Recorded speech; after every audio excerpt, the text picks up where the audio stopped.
Que a graça e a paz do Senhor sejam multiplicadas sobre a sua vida.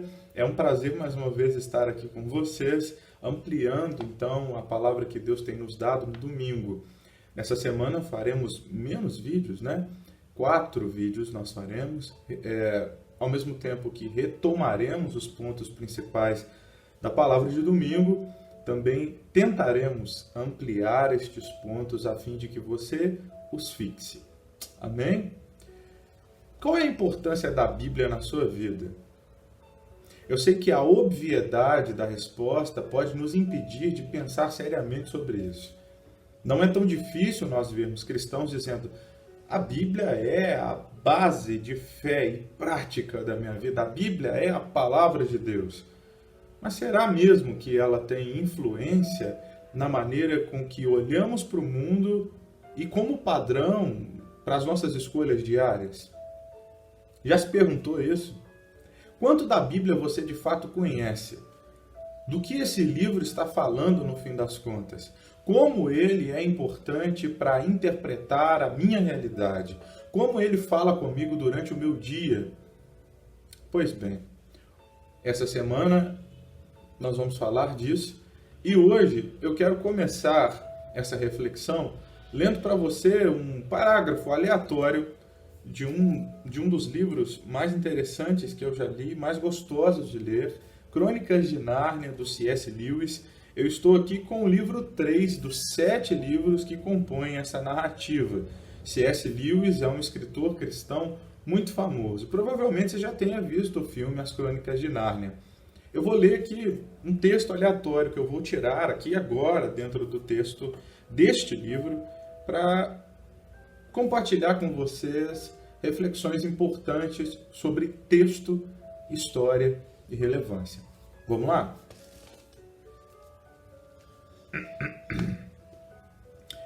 Ah, se eu gostasse de grama! Bem, não adianta nada voltar a Anvar toda sitiada. É melhor procurar alguma coisa para comer lá embaixo no vale.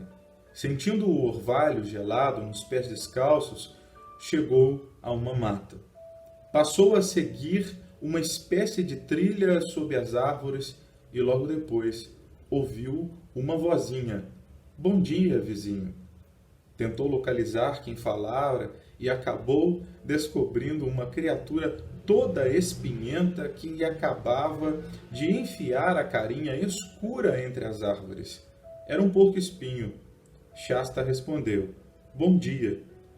Mas não sou vizinho, sou um forasteiro por essas bandas. Um diálogo interessante para quê? Nós conseguimos, a partir dessa fração do texto, entender o que a história está nos dizendo? A resposta é simples, não dá para entender. É uma fração do texto, de um texto muito bem escrito. Se você lesse o capítulo, talvez você entendesse melhor o que essa fração está dizendo. Mas para você entender como esse pedacinho tem significado no livro, é necessário que você leia o livro. Mas esse é um de 7 livros. Então, seria necessário que você lesse os 7, para que então você entendesse como esse diálogozinho é relevante ou não para a narrativa maior. A questão é que talvez a gente ainda não saiba sobre a Bíblia qual é a sua mensagem central.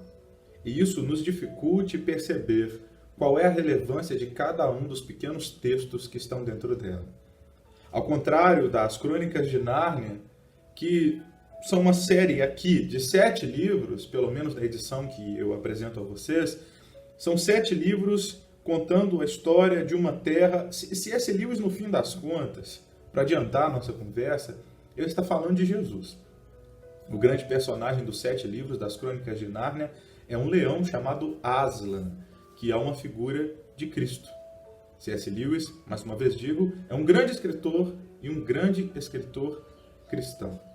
Não é difícil você saber disso. Se você se envolve com livros, certamente você já ouviu falar, por exemplo, de Cristianismo Puro e Simples, uma das escrituras relacionadas a Cristo mais bonitas que nós temos hoje dispostas a nós.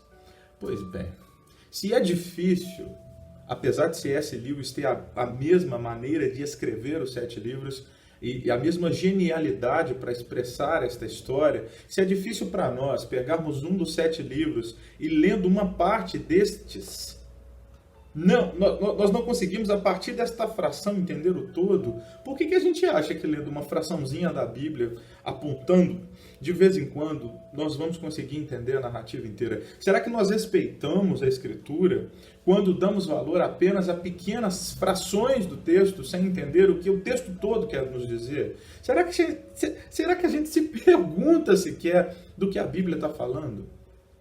Está aí a importância da gente perceber que, às vezes, as respostas óbvias nos limitam a pensar sobre tudo. A Bíblia é a palavra de Deus, a Bíblia é a plena palavra de Deus, a Bíblia me orienta, é lâmpada para os meus pés.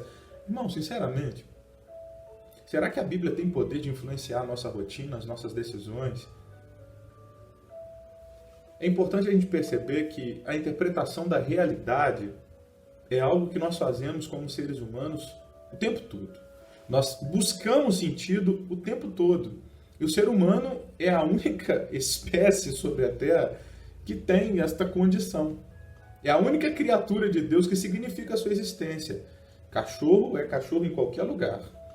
Gato é gato em qualquer lugar. E você nunca vai ver um gato com dor de cotovelo ou pensando o que há de ser do seu futuro. O gato, o cachorro não pensam a sua existência. Não tentam significar a vida que lhes cerca. Não se perguntam sobre o que é a vida ou quem sou eu. A questão principal que a gente precisa se aperceber hoje é: quem eu sou e o que devo fazer é uma resposta que damos à história geral que interpreta a realidade. Existem muitas facetas de explicação da realidade, de quem somos nós, do que é o mundo, do porquê estamos aqui.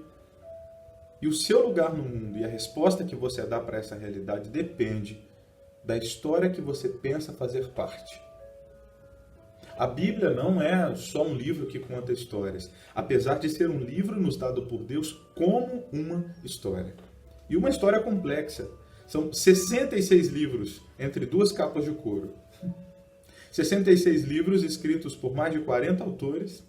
66 livros escritos por mais de 40 autores em um processo de entre 1.000 e 2.000 anos. Há muita diferença de estatística aí entre os escritores.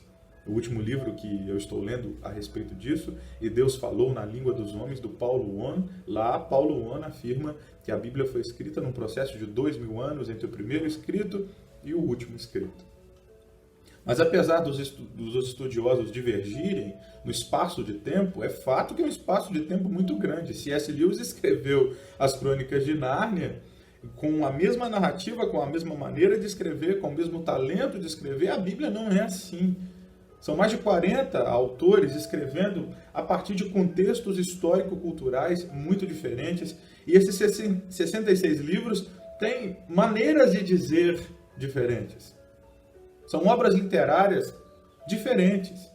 Quando você olha para aquilo que o Salmo está expressando poeticamente, é visível que a linguagem dos Salmos são diferentes da linguagem específica utilizada no livro dos Provérbios de Salomão. Ali é uma linguagem de sabedoria. Parece que Salomão está nos aconselhando, enquanto em Salmos, poeticamente, se diz sobre a vida, sobre o relacionamento com Deus, sobre os sofrimentos, principalmente de Davi, que escreve salmos muito sofridos sobre a sua realidade. Se nós formos olhar para Atos dos Apóstolos e os livros de Samuel, nós vamos ver um relato histórico, alguém contando uma história sobre fatos que aconteceram. Então, são maneiras de se expressar diferentes nesses 66 livros e maneiras diferentes porque pertencem a momentos históricos, culturais diferentes, de homens inspirados por Deus, sim, mas que tinham profissões diferentes, níveis intelectuais diferentes. Então é necessário a gente perceber que esses 66 livros inspirados por Deus conversam e se entrelaçam porque são inspirados pelo Espírito Santo e que entendê-los, no fim das contas, separados, é deixar de ver a beleza total da Bíblia. A Bíblia não é apenas um livro de conselhos. A Bíblia não é apenas um livro ético-moral. A Bíblia não é apenas um livro religioso. A Bíblia é um livro de autorrevelação. Deus está se mostrando a nós, seu povo, através das Escrituras, e Ele nos conta a história do seu propósito. A Bíblia está contando uma história, a história de quem Deus é e do que Ele está fazendo de eternidade em eternidade. Mas qual assunto de fato é esse, pastor? Do que a Bíblia está dizendo, no fim das contas? Qual é essa história de fundo? Isso a gente vai falar amanhã. Mas hoje é necessário perceber que essa história precisa ser conhecida, porque ela interpreta toda a realidade. Veja bem, a Bíblia interpreta toda a realidade. A Bíblia é a palavra do Deus verdadeiro, que está nos dizendo quem Ele é. E a partir disso, entendemos tudo o que Ele criou. E somos parte dessa criação, a parte mais importante dela. O que Deus então espera de nós? O que Deus quer que eu, pessoalmente, Davi, você pessoalmente, como Deus nos quer dentro dessa narrativa? O que Deus espera de nós? Pois bem, essas são reflexões que nós vamos desenvolver ao decorrer da semana, mas hoje é necessário que você perceba, a Bíblia não é um livro comum. E pegar apenas algumas partes, sem entender o todo, é fazer muito pouco da Escritura. A minha oração é que você ame a palavra de Deus e que esse momento que nós vamos ter de reflexão essa semana, que a nossa comunidade passe a olhar para a Escritura não apenas como um livro de regras, mas como um livro especial, vindo do próprio Deus, que responde perguntas essenciais sobre o que é essa realidade, quem a fez, quem somos nós e como nós fazemos parte desta grande história escrita pelo dedo de Deus. Amém? Que a graça e a paz do Senhor seja sobre a sua vida, que Deus te abençoe, em nome de Jesus. Amém.